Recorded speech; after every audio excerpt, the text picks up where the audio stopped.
Good to see a fellow Wordle player. Hi, Rick.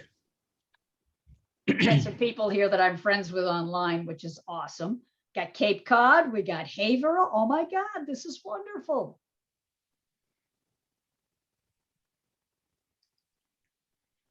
Oh, I love this. The Berkshires are calling.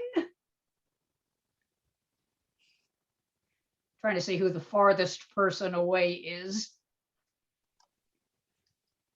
So far, it's looking like Oregon to me. This is why I love the internet. Cotuit, Montclair, New Jersey, or Joyzy, if you please. Martha's Vineyard, yes. Billerica, yay. Scottsdale, and yes. Oh, I love this. This is so excellent. Yeah, we have 20. Let's give this just another minute and Yes.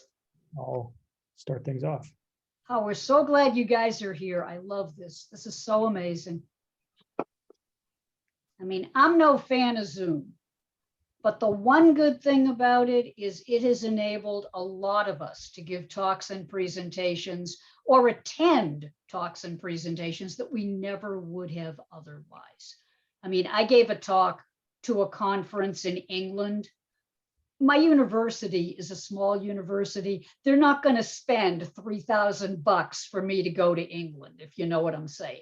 But I was able to just give a talk, and I was able to attend a conference in Australia. And I mean, stuff like that. Those are the good things. Okay. Like being able to be together with all of you. I mean, I just love it. I really, really love it. I've been able, Phyllis is messaging exactly what I am saying.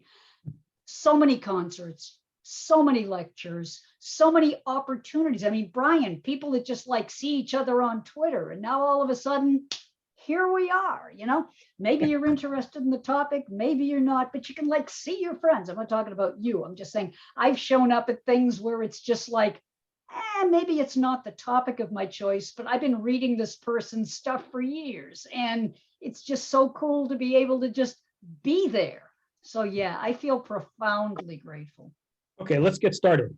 Yes, let's indeed. Okay, I'm pleased and honored to welcome you all to this year's Gibson House Victorian Museum baseball program. Now in its 8th or 9th, I forget, non-consecutive year. Since around 2011, we have featured such diverse topics as early baseball rules, the original Boston dynasties, the Miracle Braves, the Blue Years, or Boston baseball lost in the major league basements, and in 2 different ways, 1918, the war, the flu, and the World Series, whether it was fixed or not. In the shameless shill department, as you've noticed, there is no admission to this event, but the Gibson House, one of the original residences built after the filling in of the Back Bay in the 1850s, is a historic museum and accepts donations large and small. Thank you. This year, we welcome back to our podium Donna Halper, Ph.D., Associate Professor of Communications and Media Studies at Lesley College in Cambridge. A former broadcaster, Donna is also the author of 6 books and has written numerous biographical sketches about baseball history for the Society of American Baseball Research. Donna has participated in past Gibson House baseball events and has a deep passion and knowledge of the history of all sports media, including radio, TV, and the press. Donna has a slideshow to accompany a near half-century of stories from the 20s through the Impossible Dream. For those of you who just checked in, if you want to add your names and where you're from, where you're logging in from, that would be fun. And also you can feel free to log questions into the chat for Donna to consider after her talk. Donna, take it away. I am going to take it away. But first, a couple of very quick, hi, Dixie. Hi, Steve.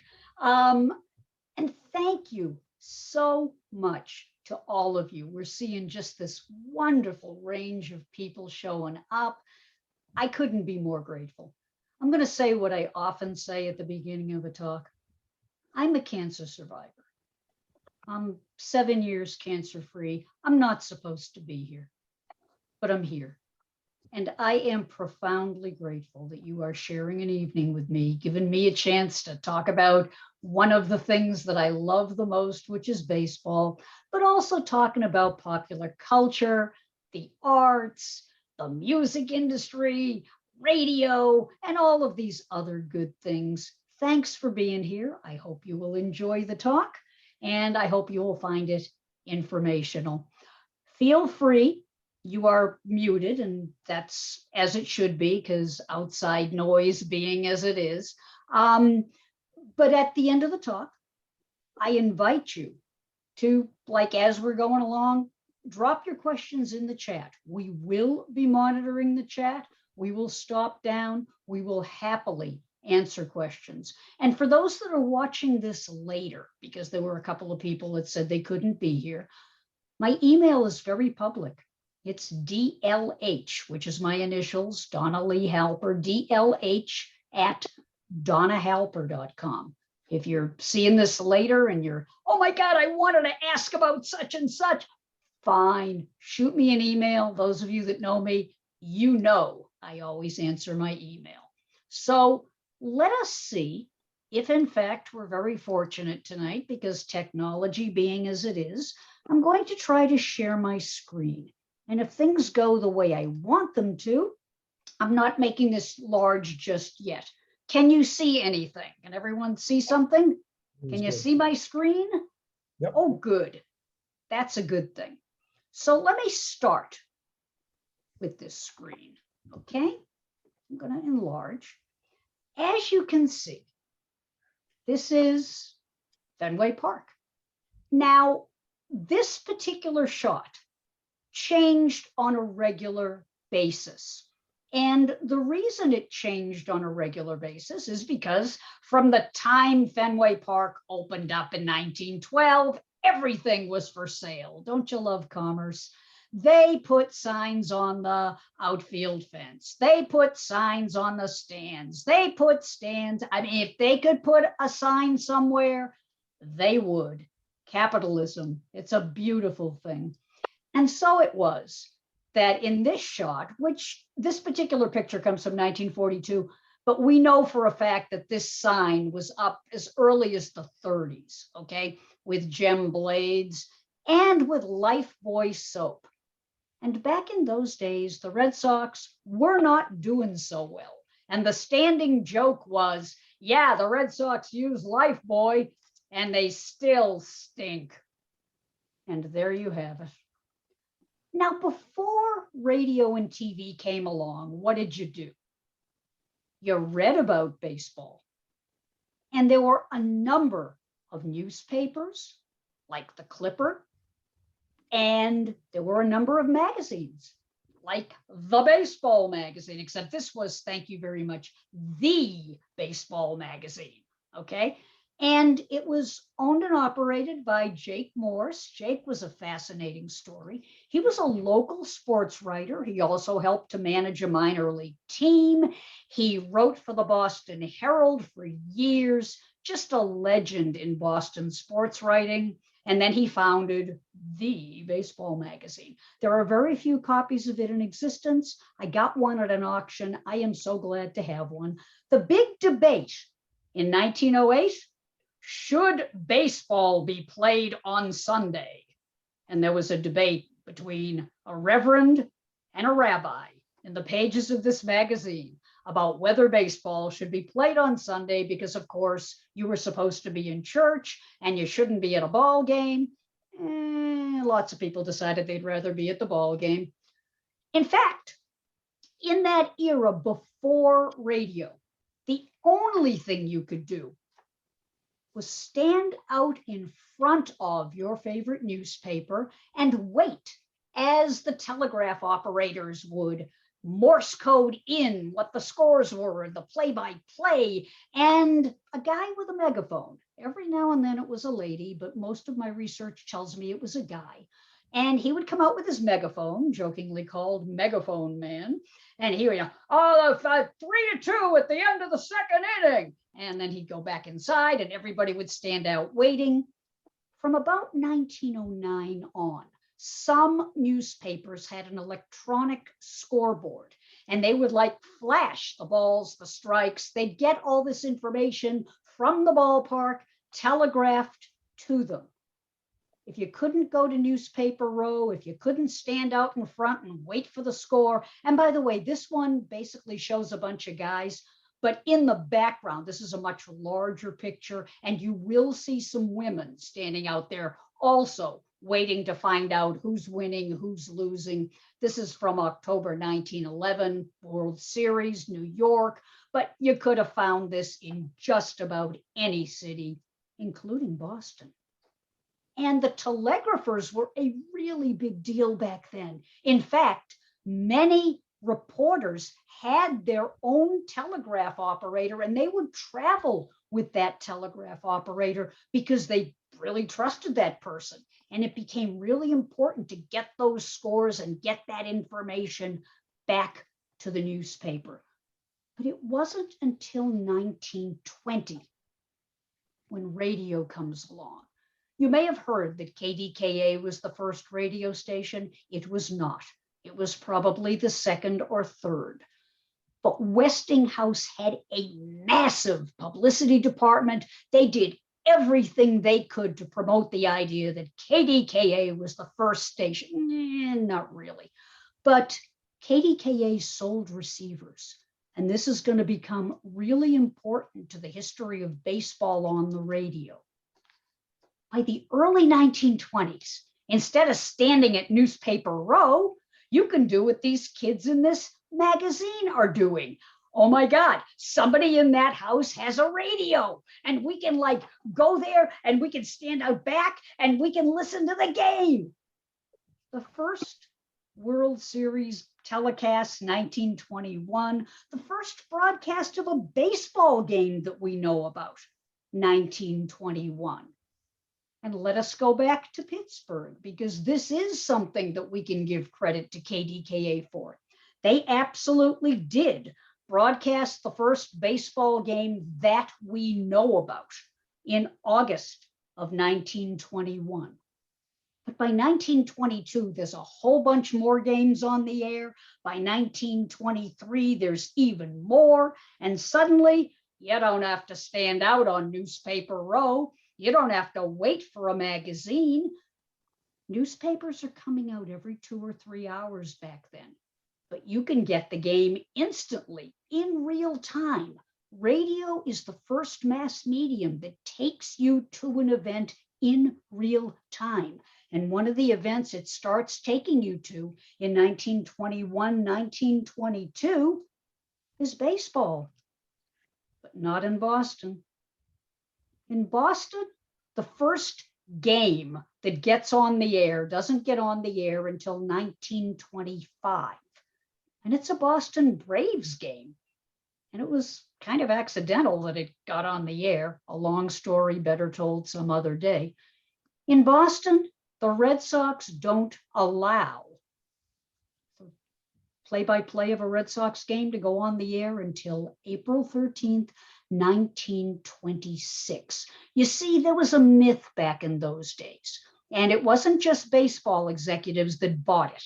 There was a myth that if you allowed free anything, people would no longer go. So if you were a singer, you didn't want to sing on the radio because people wouldn't go to your concerts. Now that turned out to be nonsense. But the same thing with baseball. In a lot of cities, they would not broadcast the games because they were afraid that if they did, people wouldn't go. Au contraire, but took a while for Boston to figure that out. So poor Gus Rooney, there he is in his overcoat, clutching his trademark cigar. In this case, he might have been clutching it to keep warm. It was 40 degrees the day of the home opener. He darn near froze his kishkis, let me tell you. And in those days, there's no color person, there's no sidekick, there's no somebody doing the, hey, let me tell you a little anecdote about this. Nope. There was Gus Rooney, and there was Gus Rooney. Now, the average game back then is maybe an hour and a half. Remember I called him poor Gus Rooney? Gus is a sports writer. He volunteered to do the first Red Sox game just to make a few extra bucks. He had no idea that the game would go on for 3 hours. And he stood out there in the cold, in the wind, in the drizzle for 3 hours. I hope he didn't have to use the men's room. 3 hours all by himself. The Red Sox lost, but they did make an interesting game of it. And Gus was praised for the fact that he kept everybody interested for 3 hours, April 13th, 1926. And then the Red Sox don't do any more games that we've been able to find. But let us all say thanks to Gus Rooney for at least getting the guys on the air back in 1926. Now, let me stop for a second if I could, because before we set this up, Bob and I were just chatting. Bob, you had a question for me. Well, it's interesting that you mentioned all this because from Pittsburgh, 1921 to Boston in 26, seemed like to be quite a while. And I know there was some concern about attendance, but the Cubs and the Pirates seemed to aggressively promote the radio, and they also reported very strong attendance growth. And I was just curious whether the Boston managements were nervous because the teams were so bad, or did they have That could be part of it. But remember what I said about Westinghouse. Westinghouse had a plant in Massachusetts, except it wasn't in Boston. The big station that they owned back then, WBZ, it's out in Springfield. It's like, for those of you that are not from here, you're talking 2 hours away, okay? Because there's no superhighways back then. So easily 2 hours if you're lucky, okay? Pittsburgh, the Westinghouse plant is like right there, okay? Chicago, everything's there. Everything's centrally located. I get the impression that Westinghouse was really eager to promote buying receivers. We're going to see this with television. Hey, want to watch your favorite team? You need a TV set. Want to listen to your favorite game? You'll need a radio. But WBZ wasn't broadcasting the games. WBZ got one game on the air in 1925, and like I said, it was kind of accidental. They didn't broadcast another one for years. So if I had a guess, Bob, I would say that probably it had to do with commerce. It was the confluence of being in cities where there was a team, being in cities where there was a radio station broadcasting the game, and there was a tie to Westinghouse that would sell receivers. So moving along, here we have one of my cultural heroes. I know it's a terrible picture, but it's one of the only ones there is. This is the late, great John Shepard III. And if there is someone who single-handedly got sports on the air in Boston, and every city had a guy like this, by the way, if you're not from Boston, I promise you there is somebody in your city who fought to get sports on the radio. Now, John Shepard III, who is shown here with Babe Ruth, and that's a story too. John Shepard is a department store owner. He owns a big downtown Boston department store, but he becomes a fan of radio, again, partially commerce. He's got a department store. What's he selling? Radios. What else is he selling? Phonograph records. What else is he selling? Sporting equipment. He's going to make some money off of this. But he's also a fan. And because he has the station that all the games are on, he gets to meet all the celebrities. This is a big deal for a guy who was just a department store owner a while ago, and now suddenly he's hanging with Babe Ruth. Is there this much wonderfulness in the world? Now, the first star sportscaster in Boston has got to be Fred Hoey, okay? Now, Fred Hoey, and you can tell a lot about what year a photograph is by the style of the microphone, okay? This is probably late 20s, 1930 maybe, but Fred Hoey was a beloved baseball broadcaster. And here again, every city had one. By this time, it's no longer just, well, let's get a sports writer, have the sports writer like make a few bucks, and then, we'll find another sports writer. Play-by-play is becoming professionalized. In city after city in the late 20s, particularly when the networks come along, every station wants to have somebody who specializes in doing play-by-play. And in Boston, that somebody was Fred Hoey. He was beloved by the guys because he knew all the inside baseball stuff, but he was beloved by the ladies, not because they knew what he looked like, they didn't, but he didn't talk down to them. He trained people, he taught people, he apprenticed them into baseball. This is going to be really important for people who don't have a baseball fan in their family. Talking to me, hello, I didn't have any baseball fans in my family. I wasn't alive when Fred Hoey was around, but I was alive when Curt Gowdy and Bob Murphy were around, and they did that very thing that Fred Hoey did. They were the kind of broadcasters where they taught you the game, and they did it in an entertaining and interesting way. Donna, what's your point? My point is, Fred Hoey became a larger than life figure in Boston.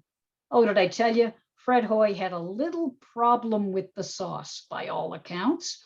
And his boss, John Shepard III, tried on several occasions to fire him. Bad idea. Sponsors pulled, fans picketed, people deluged the station with complaints. He had to rehire him. Happened several times. Finally, by the end of the 30s, they're on to the next thing. But I will always be grateful to people like Fred Hoey, who in the early days of play-by-play broadcasting, they were the state of the art. They described the game in such a way that you felt like you were there. Some of you know people like Vin Scully, okay? Vin Scully was like that. I know people, he was out on the West Coast. I know people who would go to the game and bring their transistor radios so they could hear Vin Scully describing the thing they were watching. It's kind of like that with a lot of the great play-by-play announcers. They made you feel like you were there. They painted a picture with words. Here we have Jim Britt, same thing. Back in those days, he was called Jimmy Britt, and he was on WNAC, John Shepard's channel. Like I said, John Shepard was the person who championed sports in Boston. Every city had one, and he brought Jim Britt in from Buffalo, where he'd been calling the Sox and the Braves games in Boston. He'd been calling the Buffalo minor league team, Buffalo football, this, that, anything he needed to do. He brought that versatility to Boston, and he would ultimately become just as beloved as Fred Hoey. But it's not going to be until 1948 when we finally get television. Boston, again, we're about a year late. Other cities start having experiments with television after World War II. New York, Chicago, Washington, D.C., but in Boston, it's not going to be till the 1948 season when television finally gets to doing sports, particularly baseball.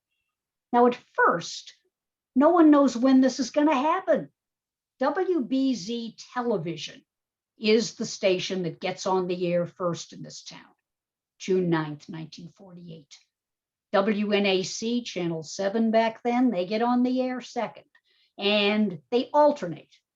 BZ gets one game, WNAC gets the other. The first game, though, again, not a Red Sox game. First game, Braves, Cubs. 8:15 tonight, be there or be square. June 15th, 1948. Bob, you wanted to, you had to be there. Before we set these things up, we always have these great conversations. You had something else you wanted to add? Well, I'm just curious about this aspect because you talked a little bit about how radios, were more immediate versus the press, and even with a newspaper every 2 or 3 hours. But now you got a chance to actually see what's going on. You can see the whole game. How did the press respond to the presence of almost the competitive threat of television? First of all, Bypassing- I'm just delighted that you asked that. When you first posed that to me when we were setting up, I was like, thank you. As a media historian, I'm always fascinated by how media react to each other. For example, in the early days of radio, newspaper tried to pretend that radio didn't exist. Radio? What radio? La, la, la, la, la, can't hear you. And what they found was one mass medium rarely eradicates another. The late, great Neil Postman wrote a whole book about that. One mass medium seldom eradicates another, but they all change each other. And newspapers started having a radio page. They hired a radio editor. They started interviewing like radio people. And instead of it being competition, the universe expanded. Same thing with television. At first, there was a beat for TV reporters. They covered baseball on television because they couldn't believe this technology was going to work. Gradually, they came to believe that, like, oh, yeah, this is fine. And at a certain point, they just stopped covering it as a beat. But they kept their eye on the different play-by-play announcers, and they started covering them. And they became kind of celebrities in this town, as I will discuss. So getting back here, let's take a look if we can. Hang on just a second there. There we go. If you were in the stands, this is what you would have seen from the camera eye. This is a WNAC game. They didn't have fancy schmancy uniforms back then. Elizabeth Sullivan of the Boston Globe wrote this wonderful piece about how television was covered on radio. Just what I was talking about. It became sort of like a beat. What's television doing? How is it doing it? They recognized pretty quickly, we're all going to have to work together. We're all going to be in the same press. But oh, wait, Elizabeth Sullivan is female. They wouldn't let her in the press box because she was female. There was also an African-American reporter named Doc Counts, and he wanted to cover the games too. And he had to get a day pass from the Red Sox. They wouldn't give him like a full season pass to cover the games, but that's another story for another day. Elizabeth Sullivan did manage to cover the action. She just couldn't get in the press box to do it. But the point is, back then, let's see, 3 cameras. Each camera cost like between $20,000 and $25,000. And it was very expensive to broadcast games. They didn't broadcast any away games. It was all just home games or forget about it. People were fascinated, even though the first couple of games, the technology was just ew. Most people were like, oh, okay, this is kind of interesting. In the early days, okay, there's only about 3,500 TV sets in October of 1948. 3,500, and most of them are in bars, in restaurants, in hotels. It's a novelty. In fact, when the Boston Braves make the World Series in 48, because most people don't have TV, a couple of the TV companies and a couple of the newspapers put receivers out on the Boston Common so that people could watch the game. It worked. People got to see the game. But on the other hand, they got to see something even more important. Oh, and by the way, if you're a Boston fan back in those days, you are bitterly disappointed that the Braves didn't win the series. They lost it 4-2, 4 games to 2. But that day, the day that this picture was taken, they did win.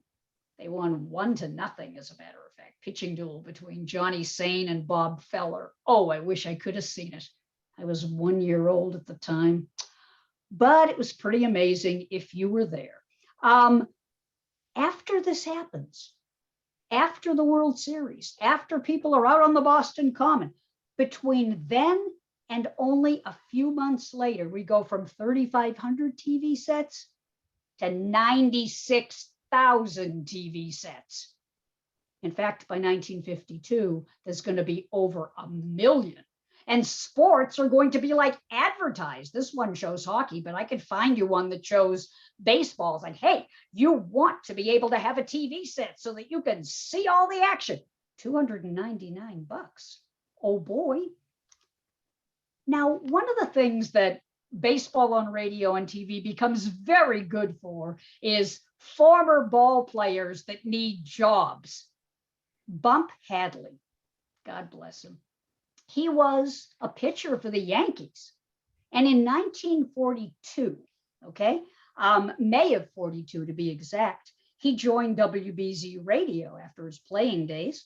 And then he became part of the broadcast booth doing color commentary for TV. You're going to see this again, whatever part of the country you are from, you're going to see this in city after city. Ball players retire. Before, you just kind of went out on the golf course and played golf. Now, if you've got any kind of a voice, you can stay active with the game and you can do some color commentary or maybe even become a play-by-play announcer. Or maybe you're a singer. Here's a very young Leo Egan. Leo Egan is a big deal in Boston for years, but he got started as a radio singer. Don't forget, all radio was live in the 20s and 30s and 40s. And Leo was a singer, but he loved sports. And he started doing some of the play-by-play, and he started doing some of the commentary. He did his own sports show. When baseball moved over from Shepard station over to WHDH, he started doing some of the commentary. This picture was probably taken in 47, but he was on the air in Boston for decades. Now, here's the guy who changed everything. He becomes a celebrity in this town and in every other town. This is, of course, Jackie Robinson, who integrated baseball in April of 1947. And as I note in my slide here, the Red Sox are really late to the party. They don't get their first black player till 1956. But meanwhile, you are talking about a cultural phenomenon with Jackie Robinson. Most people don't realize how he's being treated. Most people don't realize what he's going through, but boy, howdy, does he become a star with the public. Anybody that was worried shouldn't have. He's such a star. There's even hit songs written about him. There was a big top 15 hit called "Did You See Jackie Robinson Hit That Ball?" Many, many versions of it. It was on the charts in 1949. Count Basie had a version, so did lots of other people. This slide shows a 1952 Jackie Robinson on the cover of Quick magazine, which was kind of like TV Guide, like a real fast view of what was happening. He was on the cover of a multitude of magazines. Bob, you had another point you wanted to make. Well, why couldn't we get guys like that? That's what. Oh God, we could have. We could have. As many of you know, in April of 1945, Sam Jethro, Jackie Robinson, and Marvin Williams, 3 stars in the Negro Leagues, were brought to Boston for a tryout through the hard work of Sam Lacey of the Baltimore Afro-American, a member of the Black Press, Wendell Smith of the Pittsburgh Courier, and our own Doc Counts of the Boston Chronicle and the Boston Guardian. They labored tirelessly to get these guys a tryout. But by all accounts, the Red Sox management could not have been more dismissive. They weren't interested. They didn't care. We could have signed Jackie Robinson, but we didn't. And in fact, not only didn't we sign Jackie Robinson, there's a long list of people we could have signed, but the Boston Braves got Sam Jethro. And in 1950, the former Negro League star became the Rookie of the Year. He was an incredible player in his day. And we could have had him too, but the Red Sox, nope, couldn't find a qualified player. That was the official quote. We tried to find a qualified player, but we couldn't find one. And yet everyone else did. Now, here's somebody who single-handedly, and by the way, one of the most exciting times in my young childhood was when my father, who was not a big fan, but he did get some tickets and he knew that I was a fan. And he took me to see Ted Williams. It is not a myth that Ted Williams was a one-man gang when it came to raising money for childhood cancer, okay? The Jimmy Fund, the first Jimmy, by the way, was a Boston Braves fan. It was the Boston Braves that originally sponsored the Jimmy Fund, an organization that raises money to do research and develop treatments for childhood cancer. But when the Braves left Boston, the Red Sox picked it up.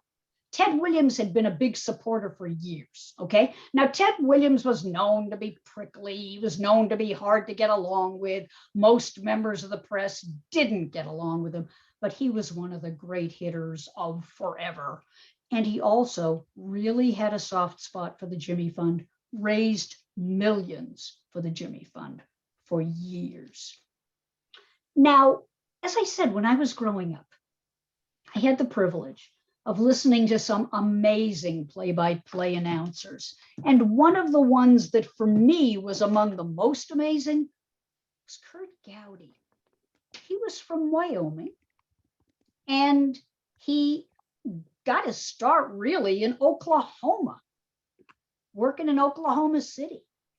He ultimately ended up in New York, and then he ended up here in Boston.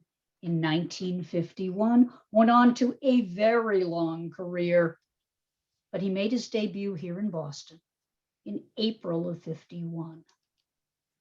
His sidekick when I was growing up was Bob Murphy. Now, I know what a couple of you are thinking. Is this the Bob Murphy that was with the Mets? Yep, that guy. But Bob Murphy had known Curt out in Oklahoma. They had both been on the radio in Oklahoma City, competitive stations in most cases, but it was a small market. They both knew each other. In fact, Curt Gowdy was quoted as saying, if you really want to learn how to do play-by-play, go do minor league baseball. It will teach you everything you need to know. And I will always be grateful that I grew up listening to Curt Gowdy and Bob Murphy, because the two of them made me feel like, oh my God, this is amazing stuff. I want to go to the ball game, because good play-by-play announcers will do that. And whether it was on radio or on TV, because they did both, they both loved baseball, and you could tell they had wonderful rapport between the two of them because they'd known each other for a while, but also they just sounded so natural on the air. But here's what most people probably didn't know. You didn't get hired unless the sponsor signed off on you. If you saw the program for the Gibson House, the program for this thing, this event, this ad comes from a scorecard, a program book that I had when I went to the ballpark, and I scanned it. Narragansett Lager Beer. Hi, neighbor. Have against it. Yep. Narragansett Lager Beer was one of these sponsors, along with the Atlantic Refining Company. Atlantic keeps your car on the go. See the stuff you remember? I know I shouldn't give up my day job. I probably shouldn't sing, but I still remember those jingles. I didn't know that Mel Parnell, also a former pitcher, Red Sox for years, pitched a no-hitter. Guy was a legend. People loved him, but he would not have been in the broadcast booth if Narragansett and Atlantic and the other sponsors did not sign off on him. Curt Gowdy could bring you forward. Curt Gowdy could say, hey, you know, this guy is going to be awesome, but not necessarily unless the sponsor thought so too. Before Mel Parnell got there, though, there was Art Gleason. After Bob Murphy left the Red Sox to go do a play-by-play gig out in Baltimore, where I was able to listen to him at night because WBAL in Baltimore, their signal came in here late at night, and then he went on to the Mets. But Murphy was replaced by a guy named Art Gleason. I know what you're thinking. So what, Donna? Well, again, very large so what. Art Gleason had been Curt Gowdy's replacement in New York in 1951, and then Gleason became Curt Gowdy's sidekick in Boston after Bob Murphy left. And he would have continued. People liked him. But he keeled over suddenly of a heart attack in November of 1964. He was only 58 years old. And he was replaced by Mel Parnell in 1965. And there's your broadcast booth in 65. There's the guys, Mel Parnell, Ned Martin, mercy, and slightly older Curt Gowdy, who is now going to go on to do like big national things, but he's still there, still amazing, still doing incredible stuff. And we were so gifted and so lucky in this town to have such great broadcasters. Okay. I loved Ned Martin. I think everybody loved Ned Martin. He just had this way about him. He broadcast the Sox games. This is Ned, if you're not from here. He broadcast the Sox games off and on from 61 to 1992. Okay, on radio and television. He did the Impossible Dream season. Some of you may remember that call. The pitch is looped toward shows up. Petrocelli's back. He's got it. And pandemonium breaks out on the. Yeah, they made you feel like you were there. Here's Ned Martin. Ken Coleman. Ken was from here. He was from Quincy, graduate of, I think, North Quincy High School. And he joined the broadcast booth after Curt Gowdy left. And there's Parnell and there's Ned Martin. God, what a great bunch of broadcasters. Ken Coleman had to go to Cleveland to make his bones, and then he came back here.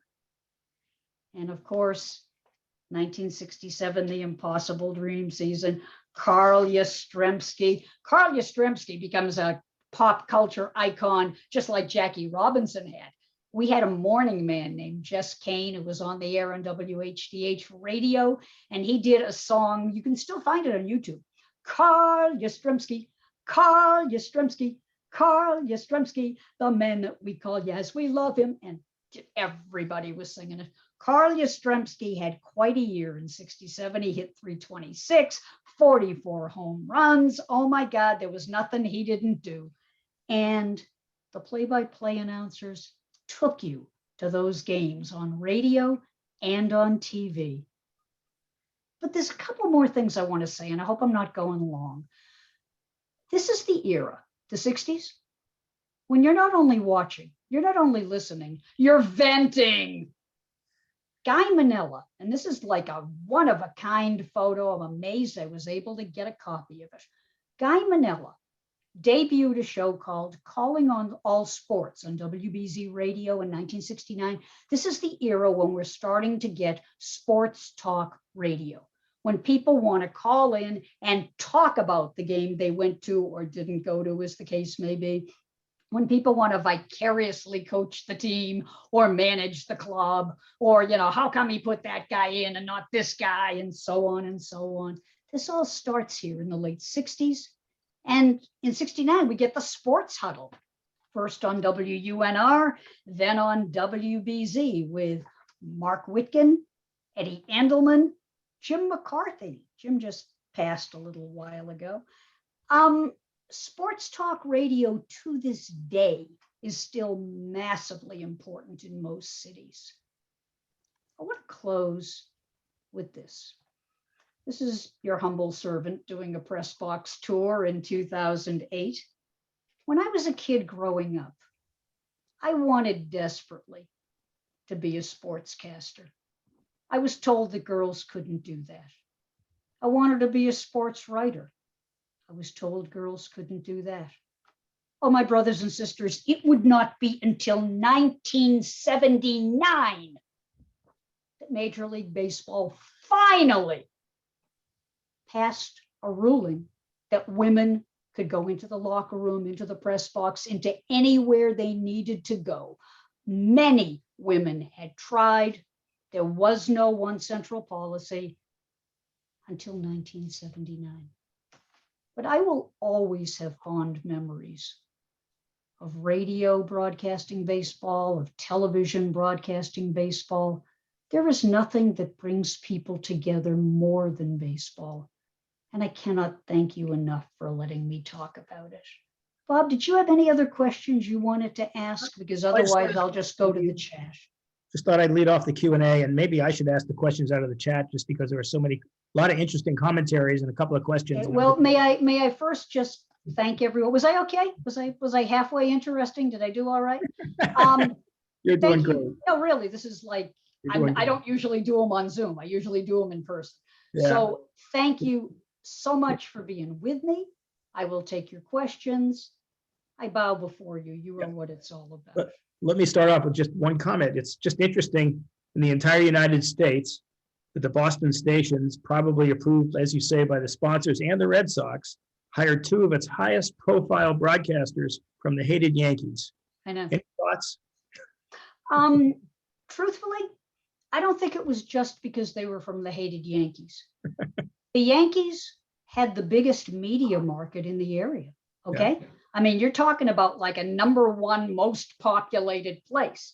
And that whole thing that Sinatra, you can make it there, you can make it anywhere. The truth is, by and large, if you wanted to be something in sports, you had to get into Los Angeles, New York, San Francisco, Chicago. Even Houston wasn't that big a deal back then. Okay, it wasn't a top 10 market back then. Yeah. So if you wanted to make a name, the fact that you were on the air in New York, even as the third sidekick, it didn't matter. You could still put on your resume, I was in New York. So I think that had a lot to do with it. There was a lot of status and a lot of prestige. It wasn't so much about the Yankees as much as the fact that, oh my God, that's a big media market. Okay, understood. Lon Hildreth asks, you mentioned that initially the play-by-play guy did a solo broadcast. When did color commentary start? Based on what I've seen, it didn't really start till the 30s. Okay. Mm-hmm. Fred Hoey starts off pretty much doing it all by himself. And then, and this is for real, by the way, we have some pretty good testimony about this. I know the guy had a problem with the sauce, but there was one day when he really did have laryngitis and he had a very hard time talking, and there was somebody else fortunately in the booth that kind of was able to come in and do part of the game. Now the story circulated amongst his enemies that was, oh yeah, he was, no, he really did have laryngitis, according to a couple of sports writers that were there. And they said, like, we talked to him and he was so hoarse he could, I mean, we were like, Fred, how can you do the game? And it was thought that maybe it would be better if he had someone else in the booth with him. Now, I don't know how it started in other cities, but that seems to be how it started here.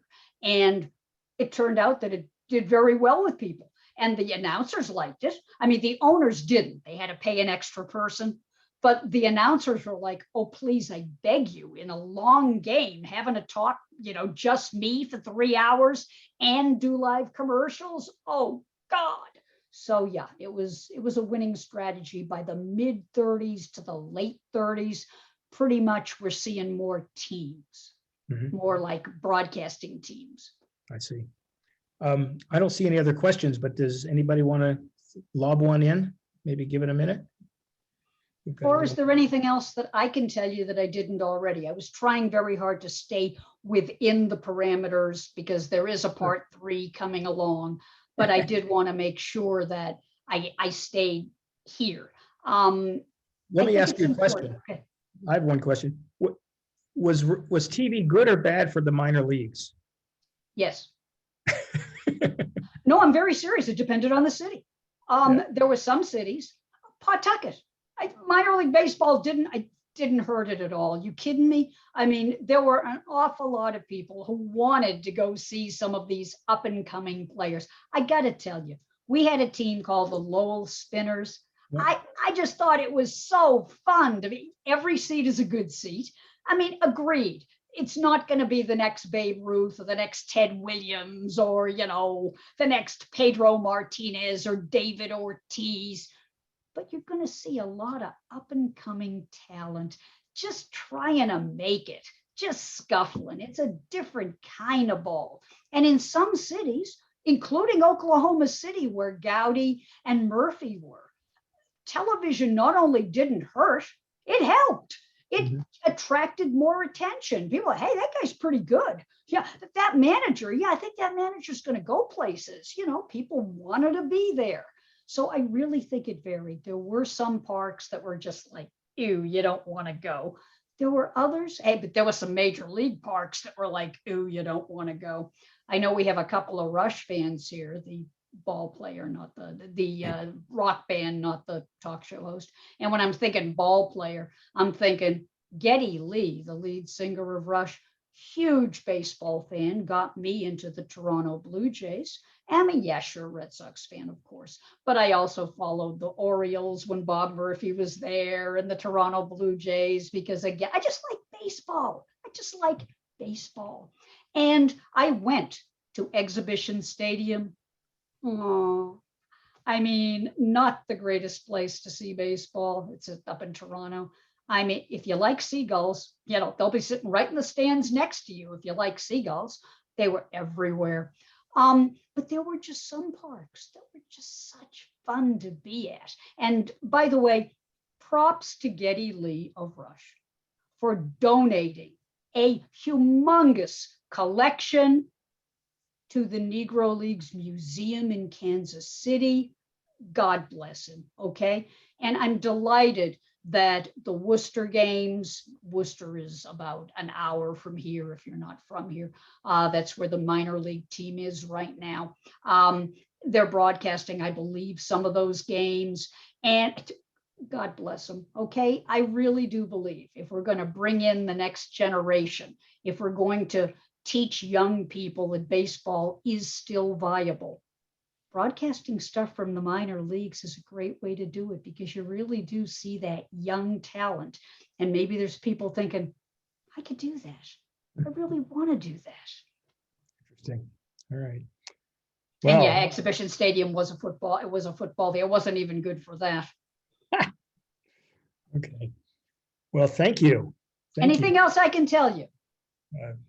I'm done. I cannot thank you enough for being here. I hope you made a little donation to the Gibson House, one of the best house museums ever. And they're digitizing a lot of their stuff. So if you're not from here, you will be able to see them. I thank them for making me welcome.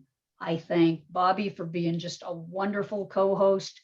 But above all, I thank baseball for giving me something from the time I was a kid that really inspired me. And if you're a fan, you know what I mean. I love you to bits and pieces. Get out there and go do a good deed. Okay. Thank you, Donna. Thank you very much. And thanks to everybody for tuning in. And it'll be hard to beat that for next year. Thank you. Have a good evening.